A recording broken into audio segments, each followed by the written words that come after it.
Mwenyezi Mungu hupelekewa amali zetu katika stages 4, level 4, daraja 4.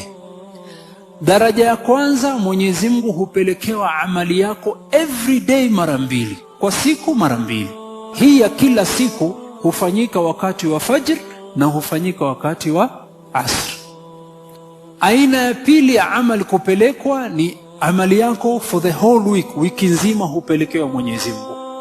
Hii ya wiki nzima hufanyika kila Alhamisi, ndio maana tuambia tufunge. Hali ya tatu ya amali yako kupelekwa ni kwamba amali yako ya mwaka mzima inakusanywa hupelekewa Mwenyezi Mungu, na hii ya mwaka mzima hufanyika katika mwezi wa Shaaban. Asema sallallahu alayhi wasallam, fa uhibbu an yurfa'a amali wa ana saim, nataka amali yangu apelekewe Mwenyezi Mungu ili hali nimefanya nini? Nimefunga.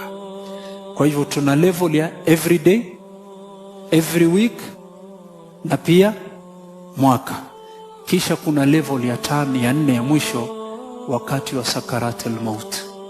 Hapo amali yako yote ya umri wako mzima, uliishi miaka 60, inakusanywa, inakunjwa, hapo inafungwa chapter yako, anapelekewa Mwenyezi Mungu.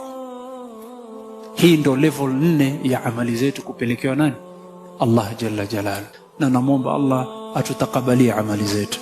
ربنا تقبل منا إنك أنت السميع العليم وتب علينا إنك أنت التواب الرحيم وصلى الله وسلم وبارك على نبينا محمد وعلى آله وصحبه أجمعين.